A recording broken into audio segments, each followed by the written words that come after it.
Hello friends, कैसे हैं आप लोग। सबको मेरा जय भीम। नमो बुद्धाय। बुद्ध और उनका धर्म में आज का टॉपिक है किस प्रकार शाब्दिक समानता मूल अर्थ वेद को छिपाए रखती है।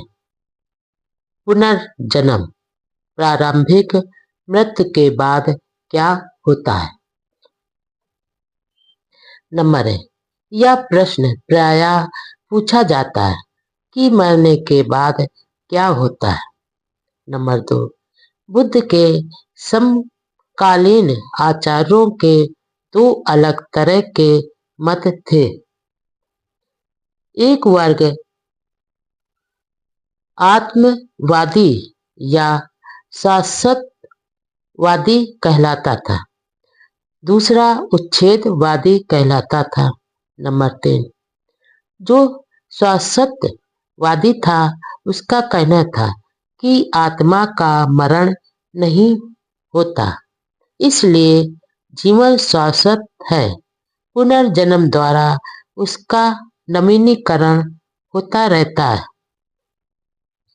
नंबर 4, उच्छेदवादियों का मत का सार एक शब्द उच्छेदवाद से ही स्पष्ट हो जाता है।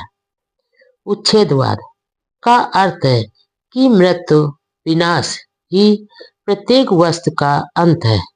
मृत्यु के बाद कुछ भी शेष नहीं रहता। नंबर 5, भगवान बुद्ध शाश्वतवादी नहीं थे, क्योंकि इसका अर्थ था एक पृथक नित्य आत्मा में विश्वास करना, जिसके वे विरोधी थे। नंबर 6, तो क्या तथागत उच्छेदवादी थे। आत्मा के अस्तित्व में विश्वास न रखने के कारण स्वाभाविक तौर पर बुद्ध के उच्छेदवादी होने की उपेक्षा की जा सकती है। नंबर 7, लेकिन अलग दूपम सूत्र में भगवान बुद्ध ने शिकायत की है कि उन्हें उच्छेदवादी कहा जाता है, जबकि अर्थात में वह उच्छेदवादी नहीं है। नंबर 8, उन्होंने जो भी कहा वह इस प्रकार है। यद्यपि मैं इस मत को स्थापित करता हूँ और इसी की देशना करता हूँ, तो भी कुछ श्रमण ब्राह्मण गलती से मुझ पर सच्चाई के विपरीत उच्छेदवादी होने का झूठा आरोप लगाते हैं और कहते हैं कि मैं मानव के विघटन, विनाश और विध्वंस की शिक्षा देता। नंबर 9, यह कहा जाना ऐसा है जो मैं नहीं हूँ और जिसका मैं समर्थन नहीं करता, जिसे गलत ढंग से गलती से मेरे विरुद्ध उन भले लोगों द्वारा आरोपित किया जाता है जो मुझे उच्छेदवादी बताते हैं। नंबर 10, यदि यह कथन अर्थार्थ है और ऐसे लोगों द्वारा सेपक मनगढ़ंत नहीं है जो बौद्ध धर्म पर चालाकी से ब्राह्मणी सिद्धांत मढ़ देना चाहते थे, तो यह कथन एक गंभीर दुविधा पैदा करता है। नंबर 11, यह कैसे हो सकता है कि भगवान बुद्ध आत्मा के अस्तित्व में विश्वास न करें और तब भी कहें कि मैं उच्छेदवादी नहीं हूँ। नंबर 12, इससे प्रश्न पैदा होता है कि क्या भगवान बुद्ध पुनर्जन्म को मानते थे। पुनर्जन्म किस चीज का है। नंबर है, क्या भगवान बुद्ध पुनर्जन्म में विश्वास करते थे। नंबर 2, उत्तर हाँ में है। नंबर 3। अच्छा यह होगा कि इस प्रश्न को 2 हिस्सों में बांट लिया जाए। नंबर 1, किस चीज का जन्म और किस व्यक्ति का जन्म। नंबर 4, यह अच्छा रहेगा कि इन दोनों प्रश्नों को एक एक करके लिया जाए। नंबर 5, पहले हम इस प्रश्न को लें कि पुनर्जन्म किस चीज का। नंबर 6, इस प्रश्न की प्रायः अवहेलना ही की जाती है। यह दोनों प्रश्नों को एक बना देने का ही परिणाम है कि पुनर्जन्म के बारे में इतना भ्रम पैदा हो गया है।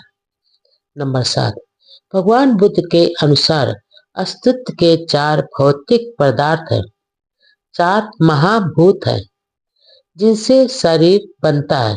वे हैं पृथ्वी, जल, अग्नि, वायु। नंबर 8, प्रश्न है जब शरीर का मरण होता है तो इन चारों महाभूतों का क्या होता है?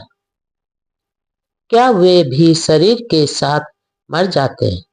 कुछ लोगों का कहना है कि वे भी मर जाते हैं। नंबर 9, भगवान बुद्ध ने कहा कि नहीं, वे आकाश में सामूहिक रूप से विद्यमान बराबर तैरते हुए समान भौतिक पदार्थों में मिल जाते हैं। नंबर 10, इस विद्यमान बराबर तैरती हुई राशि में से जब इन चारों महाभूतों का पुनर्मिलन होता है तो पुनर्जन्म होता है। नंबर 11, भगवान बुद्ध का पुनर्जन्म से यही अभिप्राय है। नंबर 12, इन भौतिक पदार्थों के लिए यह आवश्यक नहीं है कि वे उसी शरीर के हों जिसका मरण हो चुका है। वे नाना मृत शरीरों के भौतिक अंश को हो सकते हैं।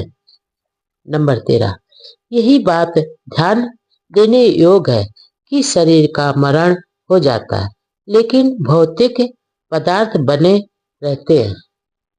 नंबर 14, भगवान बुद्ध इसी प्रकार के पुनर्जन्म को मानते थे। नंबर 15, सारिपुत्र ने महाकोटित के साथ जो वार्ता की उससे इस विषय पर बहुत प्रकाश पड़ता है।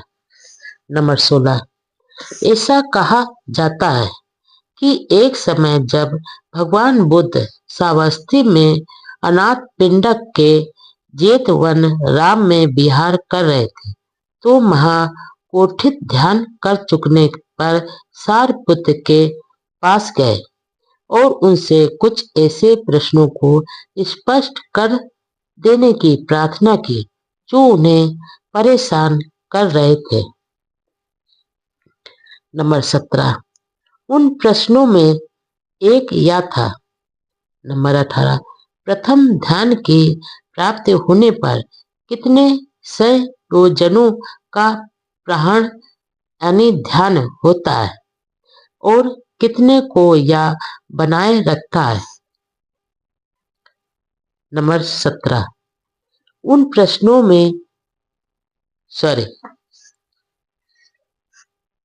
नंबर 19, सारिपुत्र ने उत्तर दिया, प्रत्येक के 5-5 काम छंद व्यापाद क्षीण मिद यानी आलस, उच्च कौंत्र तथा बीच चिकित्सा का ग्रहण हो जाता है।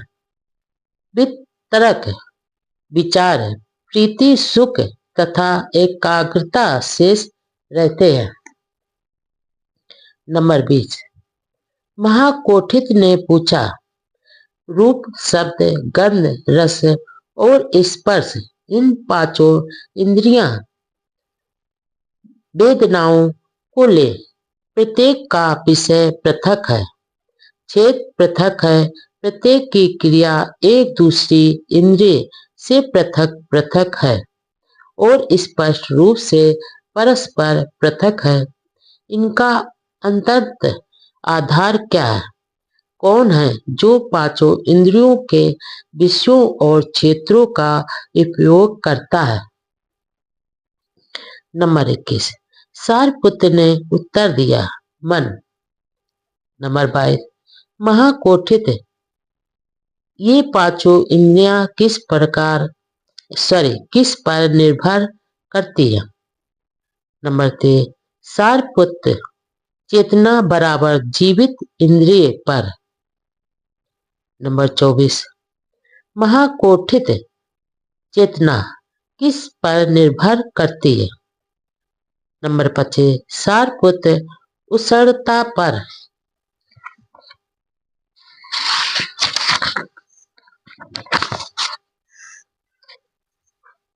नंबर 26। महाकोठित उसरता किस पर निर्भर करती है? नंबर 27। सारपुत्र, चेतना पर। नंबर 28।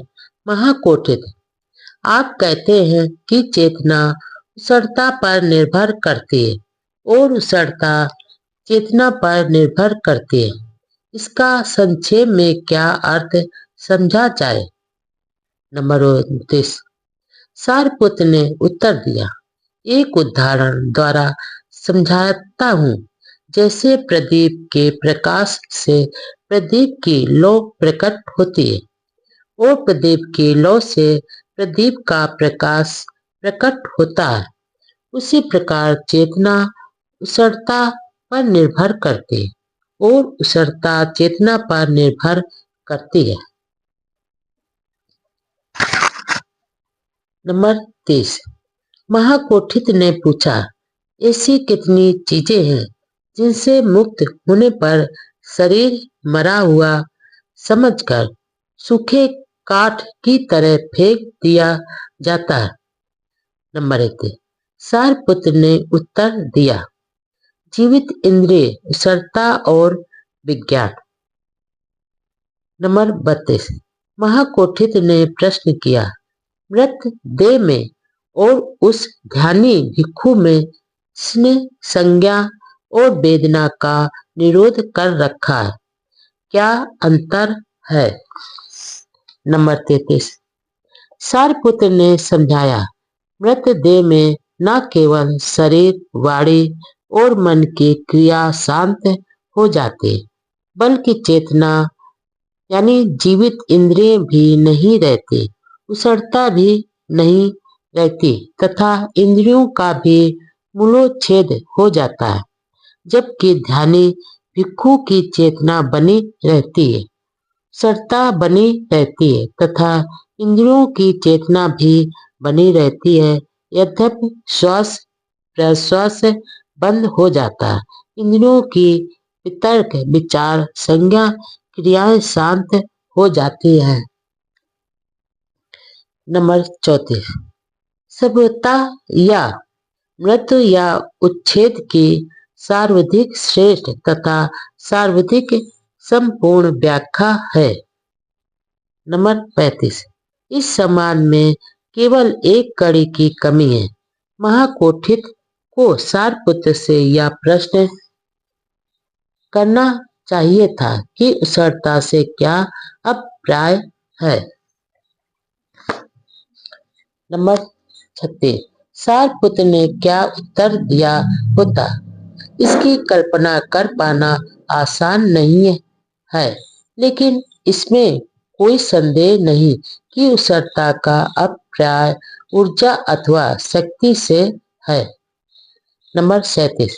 इस तरह से यदि उत्तर को थोड़ा अधिक स्पष्ट कर दिया जाए तो इस प्रश्न का कि शरीर के समाप्त होने पर या मरने पर क्या होता है, यही उत्तर है कि शरीर शक्ति उत्पन्न करना बंद कर देता है। नंबर 38। लेकिन यह तो उत्तर का केवल एक भाग ही है, क्योंकि मृत्यु का एक अर्थ यह भी है कि शरीर में से जो शक्ति निकल कर गई है वह उस सारे शक्ति समूह के साथ मिलकर एक हो गई जो विश्व में संचार कर रहा है। नंबर 39। इसलिए मृत्यु के दो पक्ष हैं। प्रथम पक्ष में इसका अर्थ है नई शक्ति की उत्पत्ति का रुक जाना। दूसरे पक्ष में इसका अर्थ है विश्व में संचरण कर रहे शक्ति पुंज में नई अतिरिक्त वृद्धि का हो जाना। नंबर 40। संभवतः मृत्यु के इन दोनों पहलुओं के ही कारण भगवान बुद्ध ने कहा कि वह पूर्णतः उच्छेदवादी नहीं थे। जहाँ तक आत्मा की बात है वे उच्छेदवादी थे, किंतु जहाँ नाम रूप की बात है वह उच्छेदवादी नहीं थे। नंबर 41। इस प्रकार की व्याख्या से यह समझना सरल है कि भगवान बुद्ध ने ऐसा क्यों कहा कि वह उच्छेदवादी नहीं है। वह नाम रूप की पुनर्पत्ति में विश्वास रखते थे, आत्मा के पुनर्जन्म में नहीं। नंबर 42। इस प्रकार व्याख्या से भगवान बुद्ध का मत वर्तमान विज्ञान के सर्वथा अनुरूप है। नंबर 43। केवल इसी अर्थ में कहा जा सकता है कि भगवान बुद्ध पुनर्जन्म में विश्वास रखते थे। नंबर 44। शक्ति कभी शून्य में परिणित नहीं होती। विज्ञान इसकी पुष्टि करता है इस अर्थ में कि मृत्यु के बाद कुछ नहीं रहता। यह बात विज्ञान के विरुद्ध होगी, क्योंकि इसका अर्थ होगा कि शक्ति मात्रा में अपरिवर्तनीय यानी स्थिर नहीं है। नंबर 45। केवल यही ऐसा तरीका है जिससे पुनर्जन्म संबंधी दुविधा का हल हो सकता है। पुनर्जन्म किस व्यक्ति का? नंबर 1। सबसे कठिन प्रश्न है, पुनर्जन्म किस व्यक्ति का? नंबर 2। क्या वही मरा हुआ आदमी एक नया जन्म ग्रहण करता है? नंबर 3। क्या भगवान बुद्ध इस सिद्धांत को मानते थे? उत्तर हाँ। इसकी बहुत कम संभावना है। नंबर 4। यदि मृत आदमी की देह के सभी भौतिक अंश पुनः नए सिरे से मिलकर एक नए शरीर का निर्माण कर सके, तभी उस आदमी के पुनर्जन्म की संभावना हो सकती है। नंबर 5। यदि भिन्न भिन्न मृत शरीरों के अंशों के मेल से एक नया शरीर बनता है तो यह पुनर्जन्म है, लेकिन यह उसी आदमी का पुनर्जन्म नहीं हुआ। नंबर 6। भिक्खुनी खेमा द्वारा राजा पसेनदे यानी प्रसेनजित को यह विषय समझाया गया है। नंबर 7। एक बार तथागत श्रावस्ती के पास अनाथ पिंडक के जेतवन राम में विहार कर रहे थे। नंबर 8। अब उस समय कौशल जनपद में चारका कर चुकने के पश्चात भिक्खुनी खेमा श्रावस्ती और साकेत के बीच तोड़वत्थु नामक स्थल पर ठहर गए। नंबर 9।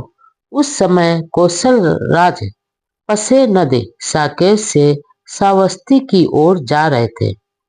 साकेत और श्रावस्ती के रास्ते में वह एक रात के लिए तोरणबत्थु में रुका। नंबर 10।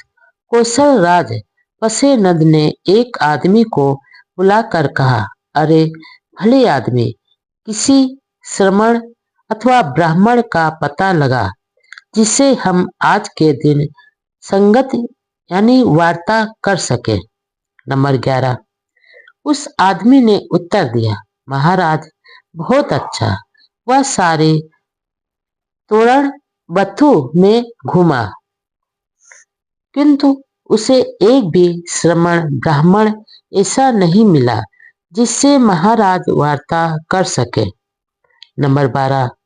तब उस आदमी ने भिक्षुनी खेमा को देखा जो तोरण बथु में ठहरी हुई थी। उसे देखकर वह कौशलराज पसे नद के पास गया और बोला। नंबर 13। महाराज, तोरण बथु में कोई ऐसा श्रमण ब्राह्मण नहीं है जिससे आप वार्ता कर सके, किंतु महाराज, खेमा नाम की एक भिक्षुनी तथागत की एक शिष्या यहाँ है। उसकी ख्याति सुनी है कि वह अरहत है, योग है, सुसंस्कृत है, बुद्धिमान है, ज्ञानवान है, बातचीत में निपुण है और हाजिर जवाब है। महाराज, आज के दिन आप उसकी ही संगति करें। नंबर 14। तब कौशल राज पसे नदी भिक्षुनी खेमा के पास गया, पास जाकर अभिवादन किया और एक ओर बैठ गया। इस प्रकार बैठे हुए उसने भिक्षुनी खेमा से प्रश्न किया। नंबर 15। इस विषय में आपका क्या कहना है? क्या तथागत मरणातर रहते हैं? नंबर 16। महाराज, यह बात तथागत द्वारा आप व्याख्या रहित रखी गई है। नंबर 17। तो यह कैसी बात है कि जब मैं पूछता हूँ कि क्या तथागत मरणातर रहते हैं, तो आपका उत्तर होता है कि यह बात तथागत ने अव्याख्यात रखी है, और जब मैं दूसरे प्रश्न पूछता हूँ तब भी आपका यही उत्तर होता है कि यह बात भी तथागत ने आप व्याख्यात रखी है। कृपया यह बताएं कि क्या हेतु है, क्या कारण है कि तथागत ने यह बात अव्याख्यात रखी है। नंबर 18। महाराज, अब मैं इस संबंध में आपसे एक प्रश्न पूछती हूँ, जैसा आप ठीक समझे वैसा उत्तर दें। अब आप क्या कहते हैं? क्या आपके पास कोई गणक है, कोई गणना करने का यंत्र है, कोई हिसाब लगाकर बता सकने वाला है, जो गंगा में बालू की गणना करके बता सके कि इसमें 100, इतने हजार या इतने लाख बालू के कण हैं? नंबर 19। वास्तव में नहीं। नंबर 20। तो क्या आपके पास कोई ऐसा गणक है जो ऐसा हिसाब लगाकर बता सकने वाला हो, जो विशाल समुद्र के जल को मापकर यह बता सके कि समुद्र में इतने गैलन जल है, इतने 100 गैलन जल है, इतने 1000 गैलन जल है या इतने लाख गैलन जल है? नंबर 21। वास्तव में नहीं। नंबर 22। ऐसा कैसे है? नंबर 23। समुद्र विशाल है, बहुत गहरा है, इसके तल की सीमा नहीं है, इसकी कोई था नहीं है। नंबर 24।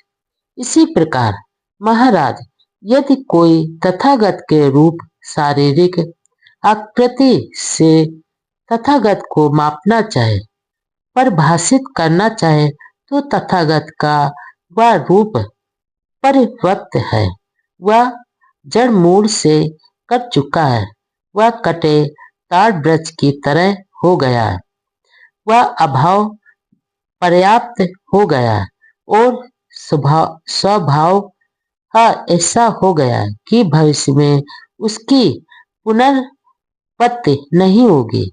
महाराज, तथागत के रूप से तथागत की तय तक नहीं पहुंचा जा सकता। तथागत गहन गंभीर है, तथागत असीम है और समुद्र की तरह ही उनकी तह पर नहीं पहुंचा जा सकता। इसलिए यह भी नहीं कहा जा सकता कि तथागत मरणातर रहते हैं। यह भी नहीं कहा जा सकता कि तथागत रहते भी हैं और नहीं भी रहते, और यह भी नहीं कहा जा सकता कि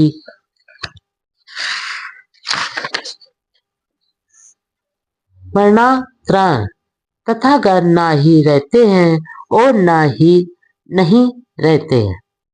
नंबर 25। इसी प्रकार महाराज, यदि कोई तथागत को वेदना से मापना चाहे तो तथागत की वह वेदना परिवर्त है, वह जड़ मूल से कट चुकी है, वह कटे ताड़ वृक्ष की तरह हो गई है। महाराज, तथागत की वेदना गहन है, असीम है, गणना से परे है। समुद्र की ही तरह तथागत की तय तक नहीं पहुंचा जा सकता। इसलिए यह भी नहीं कहा जा सकता कि तथागत मरणांतरान रहते हैं, नहीं रहते हैं। नंबर 26। इसी प्रकार महाराज, यदि कोई तथागत की संज्ञा से, तथागत के संस्कारों से, तथागत के विज्ञान से तथागत को मापना चाहे तो तथागत का वह विज्ञान परिवर्त है, यह जड़ मूल से कट चुका है, वह कटे ताड़ वृक्ष की तरह हो गया है और समुद्र की तरह उनकी तय तक नहीं पहुंचा जा सकता।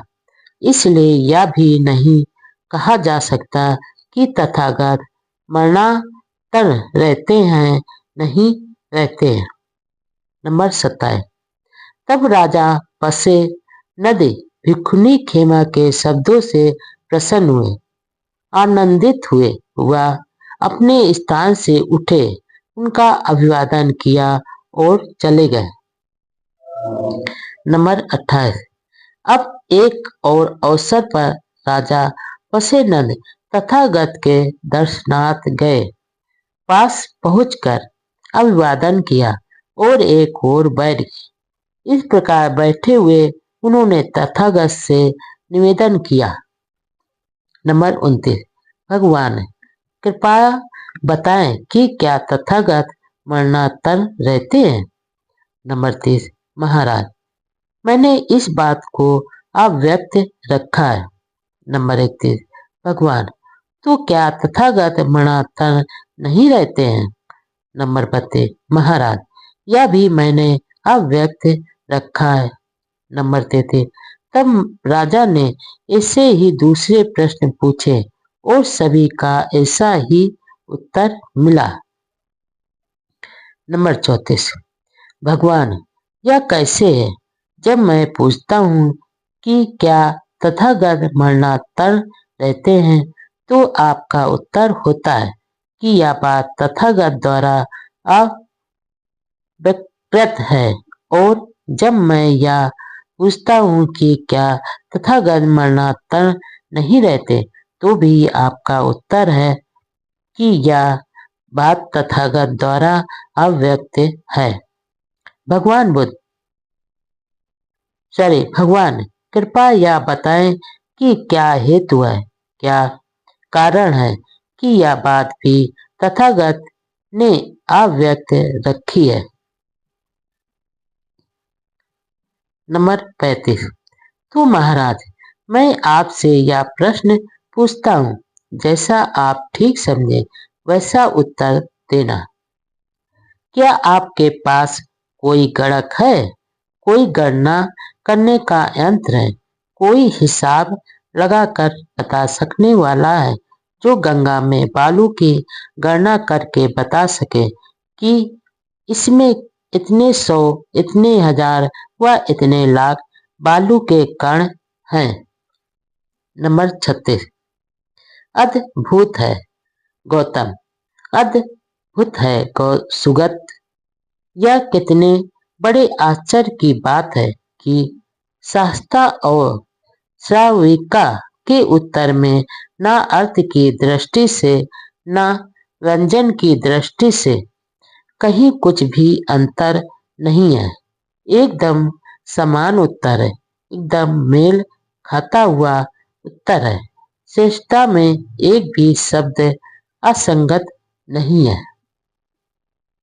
नंबर 37। भगवान, एक समय मैं भिक्षुनी खेमा के पास गया और उससे यही प्रश्न पूछा। उसने मुझे ठीक इन्हीं शब्दों में, ठीक इन्हीं अक्षरों में उत्तर दिया।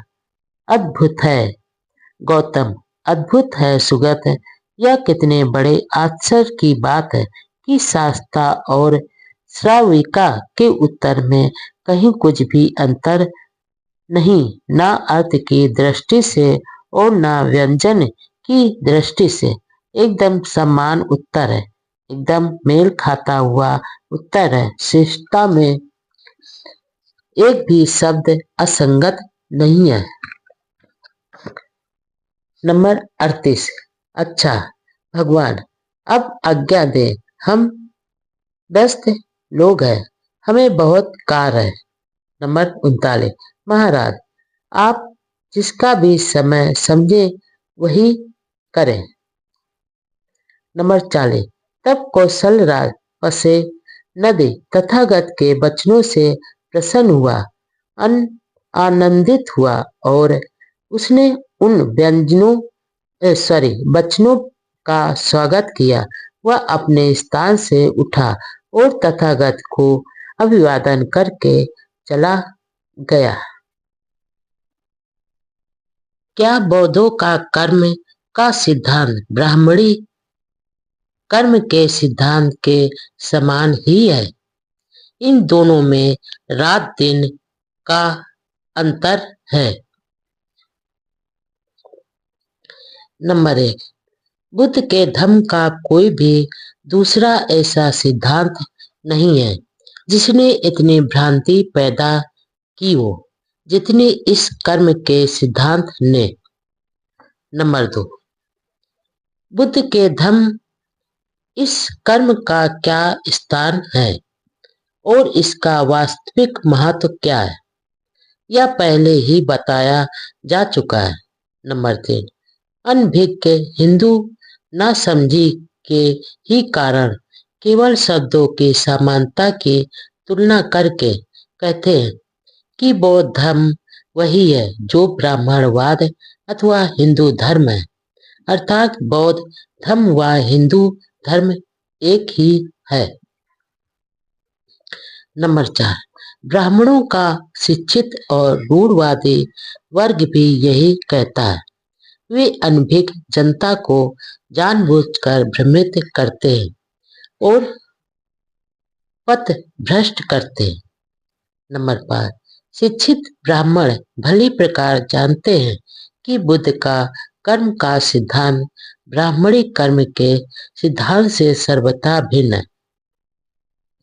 फिर भी वे यही कहे जाते हैं कि बौद्ध धर्म वही है जो ब्राह्मणवाद या हिंदू धर्म है। नंबर 6। शब्दावली की समानता के कारण उनको अपना झूठा तथा दूषित प्रचार करने में आसानी हो जाती है। नंबर 7। इसलिए यह अत्यंत आवश्यक है कि स्थिति की गहन जांच की जाए। नंबर 8। भगवान बुद्ध का कर्म का सिद्धांत शाब्दिक समानता में कितना अधिक क्यों न हो, किंतु वह अर्थ में ब्राह्मणी कर्म के सिद्धांत के समान नहीं हो सकता। नंबर 9। दोनों की मूल स्थापनाएं एक दूसरे से परस्पर इतनी अधिक भिन्न है कि परिणाम एक हो ही नहीं सकता। दोनों के दो भिन्न परिणाम होने ही चाहिए। नंबर 10। सुविधा के लिए हिंदू कर्म सिद्धांत के मूल तत्वों को क्रमशः इस प्रकार गिना जा सकता है। नंबर 11। हिंदू कर्म सिद्धांत आत्मा की मानता पर निर्भर करता है, किंतु बौद्ध सिद्धांत नहीं करता, अर्थात में बौद्ध धर्म में आत्मा है ही नहीं। नंबर 12। ब्राह्मणी कर्म का सिद्धांत वंशानुगत है। नंबर 13। यह जन्म जन्मांतर चलता रहता है। इसका कारण यह है कि यह आत्मा के संसरण को मानता है।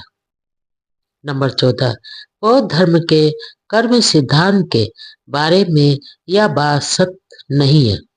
यह इसलिए भी है क्यों बौद्ध धर्म में आत्मा नहीं है।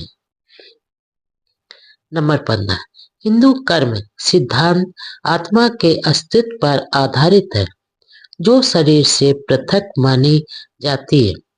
जब शरीर मरता है तो आत्मा उसके साथ नहीं मरती है, आत्मा फुर से उड़ जाते। नंबर 16, बौद्ध धर्म के कर्म सिद्धांत के बारे में यह बात सत्य नहीं है। नंबर 17, हिंदू धर्म के कर्म सिद्धांत के अनुसार जब व्यक्ति कोई कर्म करता है तो उसके कर्म के दो परिणाम होते हैं।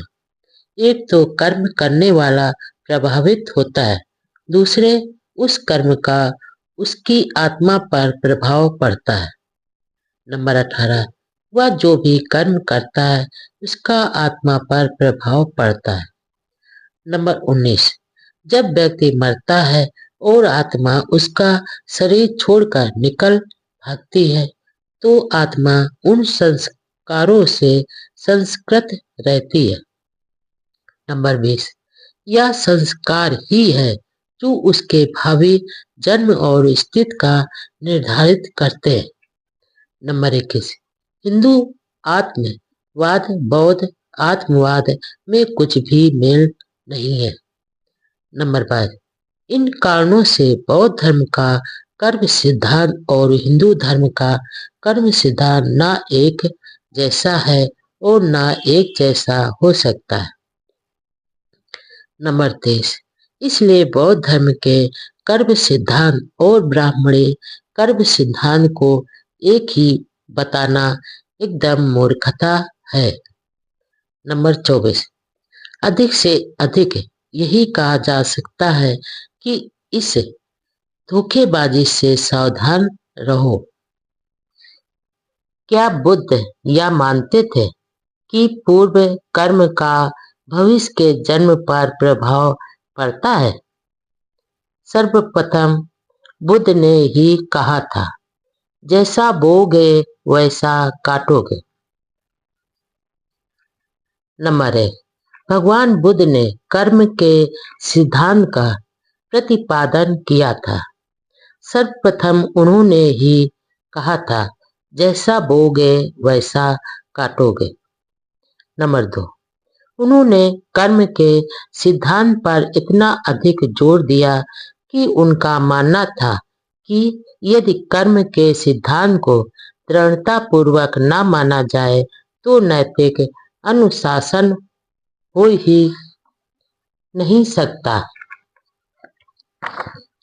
नंबर 3, बुद्ध के कर्म सिद्धांत का संबंध मात्र कर्म से था और वह भी वर्तमान जन्म के कर्म से। नंबर 4, तो कर्म का एक विस्तारित सिद्धांत भी है।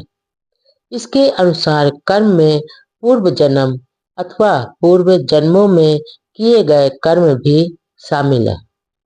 नंबर 5, यदि व्यक्ति का जन्म गरीब परिवार में हुआ है तो यह उसके पूर्व जन्म के बुरे कर्म का परिणाम है। यदि एक आदमी धनी घर में पैदा हुआ है तो यह उसके पूर्व जन्म के अच्छे कर्मों का परिणाम है।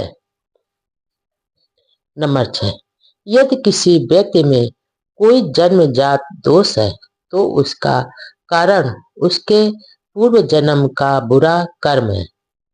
नंबर 7, यह एक बड़ा ही विनाशक सिद्धांत है क्योंकि इस प्रकार की कर्म की व्याख्या में मानव प्रयास के लिए कोई स्थान नहीं है। पूर्व जन्म के कर्म के द्वारा ही उसके लिए सभी कुछ पूर्व निश्चित है। नंबर 8, यह विस्तारित सिद्धांत भी बहुधा भगवान बुद्ध के सिर मर दिया जाता है। नंबर 9, क्या भगवान बुद्ध ऐसे सिद्धांत को मानते थे? नंबर 10, इस विस्तारित सिद्धांत की भली प्रकार जांच करने के लिए यह उचित है कि जिस भाषा में इसे प्रायः प्रकट किया जाता है उसमें थोड़ा परिवर्तन कर दें। नंबर 11, यह कहने की बजाय कि पूर्व जन्म के कर्म का संस्मरण होता है, यह कहना उचित होगा कि पूर्व जन्म का कर्म वंश परंपरा से प्राप्त होता है। नंबर 12, इस भाषा परिवर्तन हमारे द्वारा वंश परंपरा के कानून के अनुसार इसकी परीक्षा करने में सहायक होता है। ऐसा करने से न तो इस सिद्धांत को कोई हानि पहुंचती है और न इसके कानूनी अर्थ में अथवा न ही इसके वास्तविक अर्थ में कोई अंतर आता है।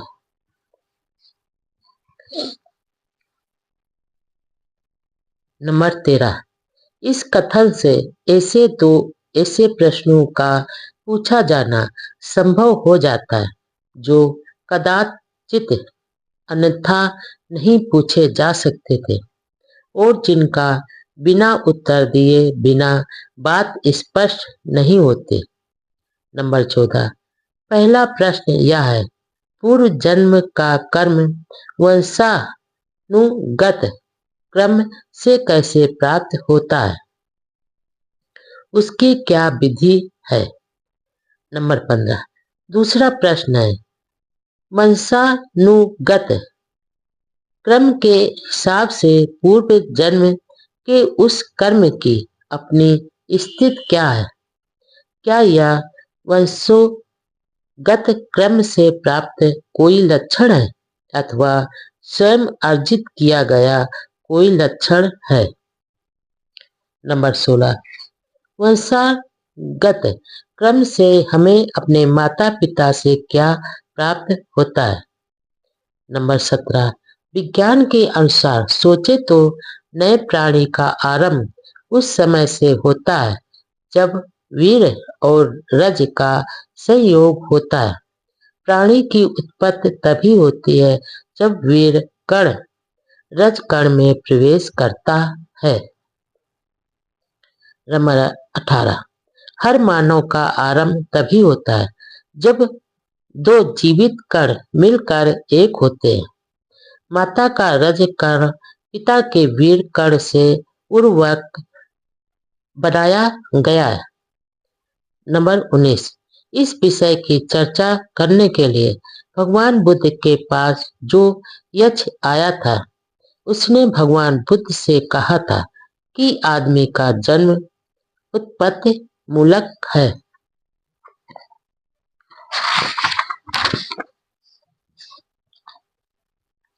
बुद्ध का कर्म सिद्धांत इसी जन्म के कर्म से। नंबर 20, उस समय भगवान बुद्ध राजगृह में पर्वत पर ठहरे हुए थे जिसे गृद्धकूट कहा जाता था। नंबर 21, तब भगवान बुद्ध के पास एक यक्ष आया और उसने उन्हें इस प्रकार संबोधित किया, आपका कहना है कि रूप जीवित आत्मा नहीं है, तो आत्मा शरीर कैसे होती है? जीव को हड्डियों और आंतों का यह ढेर कैसे प्राप्त होता है? माता के गर्भ में जीव किस प्रकार लटकता रहता है? नंबर 22, तथागत ने इसका उत्तर इस प्रकार दिया, सर्वप्रथम कलल होता है, तब अर्बुद होता है, तब पेशी होती है, तब धन होता है और धन से ही बाल और नाखून आदि उत्पन्न होते हैं और माँ जो कुछ भी खाना पीना खाती है उससे बालक माँ के गर्भ में बढ़ता है। नंबर 23, हिंदू सिद्धांत इससे सर्वथा भिन्न है। नंबर 24, इसका कहना है कि शरीर तो उत्पत्ति मूलक है अथवा माता पिता से प्राप्त होता है, किंतु आत्मा नहीं। यह शरीर में बाहर से प्रवेश करती है। कहाँ से? यह बात इस सिद्धांत में स्पष्ट नहीं की गई है। नंबर 25। दूसरा प्रश्न है, पूर्व जन्म के उस कर्म की अपनी स्थिति क्या है? क्या यह वंशानुगत क्रम से प्राप्त कोई लक्षण है अथवा स्वयं अर्जित किया हुआ कोई लक्षण है? नंबर 26।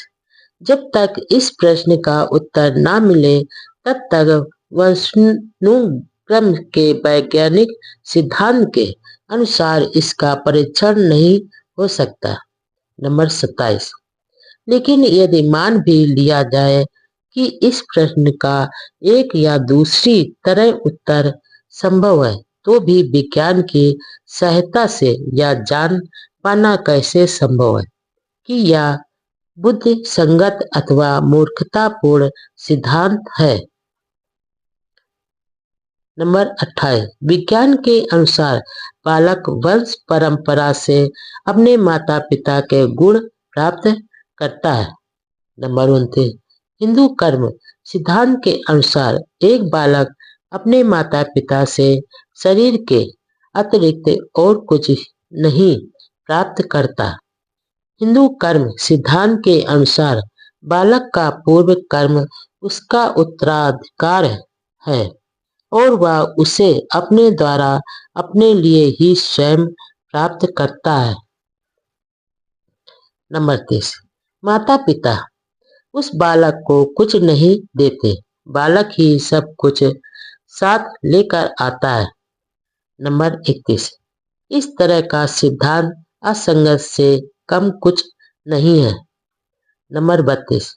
जैसा कि पहले बताया गया है, भगवान बुद्ध इस प्रकार की असंगत में विश्वास नहीं करते थे। इसकी चर्चा चलने पर कि क्या व्यक्ति अपने भले बुरे कर्मों के परिणाम से मुक्त हो जाता है। फिर नागसेन ने राजा मिलिंद को इस प्रकार उत्तर दिया था। नंबर 33।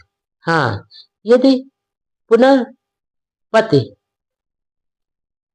उत्पत्ति न हो और यदि हो तो नहीं मुक्त होता। नंबर 34। राजा मिलिंद ने कहा, मुझे एक उदाहरण दे। नंबर 35। राजन, मान लो कि एक आदमी किसी के आम चुराए तो क्या वह चोर दंड का अधिकारी होगा? नंबर 36। हाँ, होगा। नंबर 37। लेकिन जो आम के बीज उसने जमीन में बोए थे वे तो उसने चुराए नहीं, तब उसे दंड क्यों मिलना चाहिए? नंबर 38। क्योंकि उसने जो आम चुराए वह उसी का परिणाम थे जो बोए गए थे। नंबर 39। ठीक इसी प्रकार हे राजन, यह नाम रूप कर्म करता है, भले या बुरे, और उस कर्म से दूसरे नाम रूप जन्म ग्रहण करता है, इसलिए वह अपने कर्म के फल से मुक्त नहीं होता। नंबर 40। बनते बिल्कुल ठीक। नंबर 41। तब फिर राजा मिलिंद ने पूछा, बनते, जब एक नाम रूप से कर्म किए जाते हैं तो उन कर्मों का क्या होता है? नंबर 42। राजन, वे कर्म कभी साथ ना छोड़ने वाले छाया की तरह पीछा करते रहेंगे। नंबर 43। क्या कोई उन कर्मों के बारे में बता सकता है कि ये कर्म यहाँ है अथवा वहाँ है? नंबर 44। नहीं। नंबर 45। मुझे एक उपमा दे। नंबर 46। तो हे राजन, तुम क्या समझते हो कि क्या कोई किसी वृक्ष के उन फलों को दिखा सकता है और यह बता सकता है कि नंबर 47, ये यहाँ है अथवा वहाँ है। नंबर 48, निश्चय से नहीं। नंबर 49, इसी प्रकार राजन, जब तक जीवन स्रोत का उच्छेद नहीं होता तब तक किए गए कर्मों को बता सकना असंभव है। नंबर 50, बनते, बिल्कुल ठीक है। क्या बुद्ध यह मानते थे कि पूर्व कर्मों का भविष्य के जीवन पर प्रभाव पड़ता है?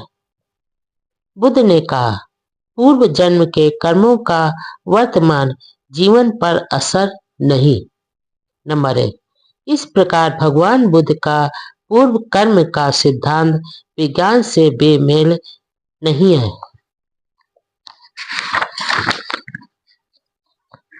नंबर 2, भगवान बुद्ध पूर्व जन्मों के कर्मों के संस्मरण में विश्वास नहीं करते थे। नंबर 3, जब वे यह मानते थे कि जन्म माता पिता से प्रदत्त होता है और बालक में जो कुछ भी गुण दोष होते हैं वह वंशानुगत क्रम से माता पिता के माध्यम से ही प्राप्त होते हैं, तो वे कर्मों के संस्मरण में विश्वास ही कैसे कर सकते थे? नंबर 4, तर्क के अतिरिक्त इस बात का सीधा प्रमाण भी उस सूक्त में विद्यमान है जो चूल दुख खंग सुत कहलाता है और जिसमें भगवान बुद्ध तथा जैनों की बातचीत का वर्णन है। नंबर 5, इस संवाद में भगवान बुद्ध ने कहा है, निगनो, तुम्हारा यही कहना है न कि हमें यह शिक्षा अच्छी लगती है और कि हम इसे मानते हैं कि हमने पूर्व जन्म में जो कुछ पाप कर्म किया है उसे हम इन कठोर तपस्याओं द्वारा समाप्त करते हैं। शरीर, वाणी और मन का वर्तमान संयम पूर्व जन्म के पाप कर्मों को समाप्त कर देगा। इस प्रकार तपस्या द्वारा अपने पुराने सभी पाप कर्मों को समाप्त कर देने से और नए पाप कर्म न करने से भविष्य स्वच्छ हो जाता है। भविष्य के स्वच्छ हो जाने के साथ पूर्व भी साफ हो जाता है। पूर्व के साफ हो जाने के साथ दुख नहीं रहता। दुख ना रहने से दुखद वेदना नहीं रहती और अब दुखद वेदनाओं के एकदम ना रहने से समस्त दुख का ही क्षय हो जाता है। नंबर 6, उन निंगथो के हाँ करने पर मैंने उनसे कहा, क्या तुम जानते हो कि इससे पूर्व तुम्हारा पूर्व जन्म था अथवा तुम अस्तित्वहीन नहीं थे? नंबर 7, नहीं जानते। नंबर 8, क्या तुम जानते हो कि अपने पूर्व जन्म में तुम सदोष थे और दोषों से मुक्त नहीं थे? नंबर 9, नहीं।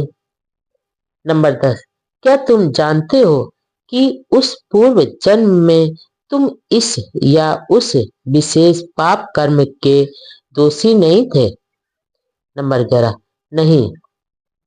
नंबर 12, अब भगवान बुद्ध यह भी जोर देकर कहते हैं कि एक आदमी की स्थिति उसके वंशानुगत गुणों पर उतनी निर्भर नहीं करती जितनी उसकी परिस्थिति पर निर्भर करती है। नंबर 13, भगवान बुद्ध ने देवोदय सूत्र में भाग 5 में कहा है, कुछ श्रमण और ब्राह्मण का मत है कि जो कुछ भी आदमी अनुभव करता है, चाहे वह सुख है अथवा दुख है अथवा दोनों में से कोई भी नहीं है, वह सब उनके पूर्व जन्मों के कर्मों का परिणाम है। इसलिए उनका कहना है कि पूर्व कर्मों की निर्जरा द्वारा और नए अशुभ कर्मों से विरत रहने से भविष्य में कुछ भी उत्पन्न नहीं होता, क्योंकि पाप कर्मों का क्षय हो जाता है। जब पाप कर्मों का क्षय हो जाता है तो दुख का क्षय हो जाता है। जब दुख का क्षय हो जाता है, दुखद वेदनाओं का क्षय हो जाता है, और जब वेदनाओं का क्षय हो जाता है तो सभी दुखों का समूल उच्छेद हो जाता है। यह निंगथो यानी जैनों का मत है। नंबर 14, यदि प्राणियों के पूर्व जन्म की परिस्थिति के कारण उनके दुख और सुख भोगते हैं, तब तो यानी जैनों ही दोषी हैं। यदि परिस्थिति कारण नहीं है तब भी वे ही दोषी हैं। नंबर 15, भगवान बुद्ध के ये वचन बहुत प्रासंगिक हैं। यदि भगवान बुद्ध पूर्व कर्म में विश्वास रखते तो वह पूर्व कर्म के बारे में संदेह क्यों प्रकट करते, और यदि भगवान बुद्ध यह मानते कि सुख दुख पूर्व जन्म का परिणाम है तो वे यह क्यों कहते कि वर्तमान जीवन का सुख दुख परिस्थिति के कारण होता है। नंबर 16, पूर्व कर्म सुख दुख का कारण होते हैं का सिद्धांत शुद्ध ब्राह्मणी सिद्धांत है। पूर्व कर्म का वर्तमान जीवन पर प्रभाव पड़ने का विचार ब्राह्मणी आत्मा के सिद्धांत से पूर्णतया मेल खाता है, क्योंकि उसके अनुसार कर्म का आत्मा पर प्रभाव पड़ता है। लेकिन बुद्ध धर्म के आत्मावाद से इसका किसी भी तरह मेल नहीं खाता।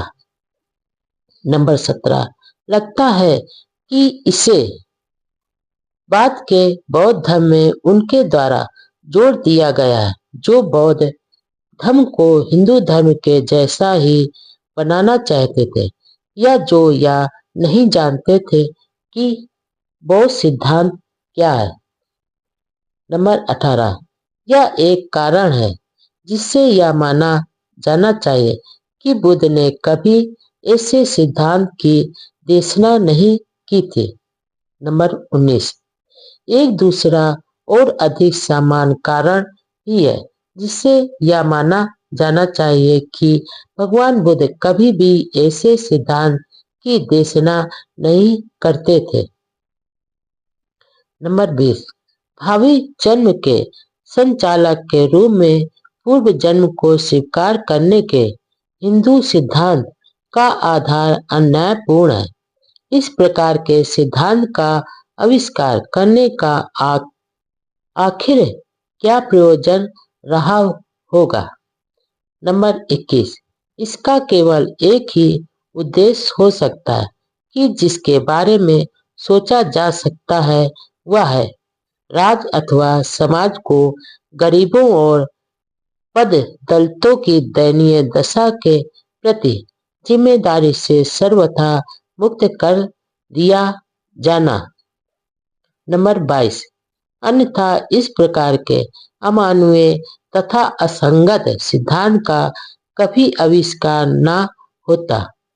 नंबर 23, यह कल्पना कर सकना असंभव है कि महाकारुणिक कहे जाने वाले बुद्ध ने कभी इस प्रकार के सिद्धांत का समर्थन किया होगा। अहिंसा का अर्थ, व्याख्या और व्यवहारिकता। अहिंसा के अर्थ जिनमें व्याख्या की गई और इसे व्यवहार में लाया गया। नंबर 1, अहिंसा अथवा हत्या न करना बुद्ध की शिक्षा का एक महत्वपूर्ण अंग है। नंबर 2, इसका करुणा तथा मैत्री से अत्यंत निकट का संबंध है।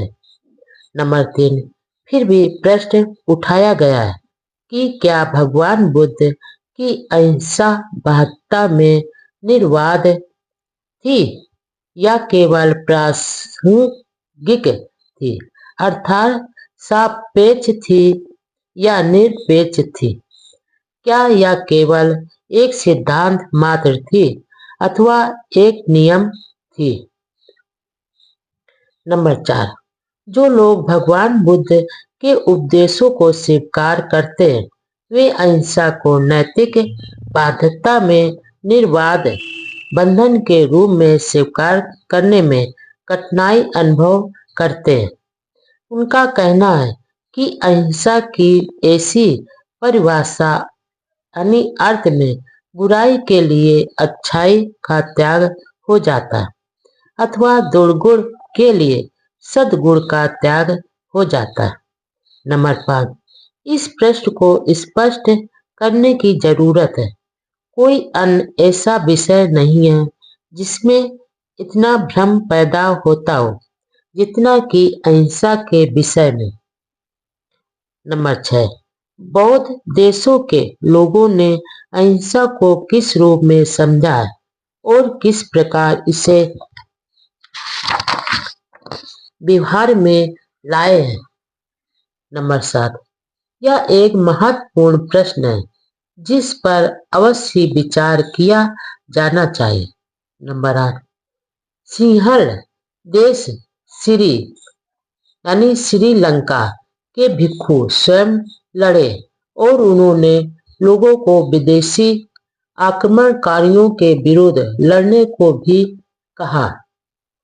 नंबर 9, दूसरी ओर वर्मा यानी म्यांमार के भिक्षु ने विदेशी आक्रमणकारियों के विरुद्ध लड़ने से इनकार किया और बर्मा के लोगों को भी नहीं लड़ने को कहा।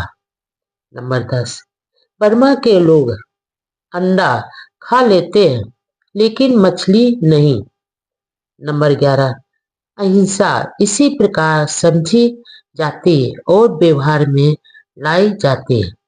नंबर 12, कुछ समय पूर्व जर्मन बौद्ध समिति ने एक प्रस्ताव पारित किया जिसके अनुसार उन्होंने अहिंसा से संबंधित प्रथम शील को छोड़कर शेष सभी शीलों का पालन करना स्वीकार किया। नंबर 13, अहिंसा के सिद्धांत को लेकर ऐसी स्थिति है